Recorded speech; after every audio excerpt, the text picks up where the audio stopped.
Artificial intelligence fundamentals ఈ పేపర్కి సంబంధించి దీని యొక్క మోడల్ పేపర్ ఏ విధంగా ఉంటుందో ఒకసారి డిస్కస్ చేసుకుందాం. ఓకేనా? సో మీకు టోటల్గా 2 సెక్షన్స్ అనేవి ఉంటాయి. Section A, section B. Okay. అయితే మీకు సెక్షన్ ఏలో 5 మార్క్స్ క్వశ్చన్స్ అనేవి ఉంటాయి. ఓకేనా? ఈ 5 మార్క్స్ క్వశ్చన్స్ టోటల్గా 8 క్వశ్చన్స్ వస్తాయి. ఓకేనా?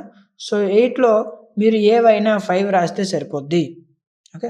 8కి 8 రాయాల్సిన అవసరం లేదు. 8లో ఏవైనా మీకు నచ్చినవి 5 రాస్తే సరిపోద్ది. ఓకే. సో టైం వేస్ట్ చేసుకొని చాయిస్ రాయొద్దు. మీకు ఏవైతే నేను క్వశ్చన్స్ చూపిస్తున్నానో ఇవన్నీ కూడా మీకు ఎగ్జామినేషన్స్‌లో నంబర్ ఆఫ్ టైమ్స్ రిపీట్ అయ్యే క్వశ్చన్స్. ఓకేనా? ఫస్ట్ ఇవి చదవండి. ఇన్ కేస్ మీకు ఏమైనా డౌట్స్ ఉంటే ఇన్ కేస్ లేదా మీరు ఇంకా చదవాల్సిన క్వశ్చన్స్ ఇంకేమైనా ఉంటే ఇవి చదివిన తర్వాత చదవడానికి ట్రై చేయండి. ఓకేనా? మాక్సిమం ఈ క్వశ్చన్స్ అన్నీ కూడా కవర్ చేయండి. సో డైరెక్ట్‌గా లాంగ్ ఆన్సర్ క్వశ్చన్స్‌కి వెళ్ళొద్దు. షార్ట్ ఆన్సర్ చదివిన తర్వాత లాంగ్ ఆన్సర్స్ చదవండి. Okay. Okay. And next section B మనం చూసుకున్నట్లయితే ఇందులో మీకు 10 మార్క్స్ క్వశ్చన్స్ ఉంటాయి. ఓకేనా? సో ఇవి టోటల్‌గా 10 క్వశ్చన్స్ ఇస్తాడు. ఈ 10లో మీరు ఏవైనా 5 రాస్తే సరిపోతుంది. ఓకేనా?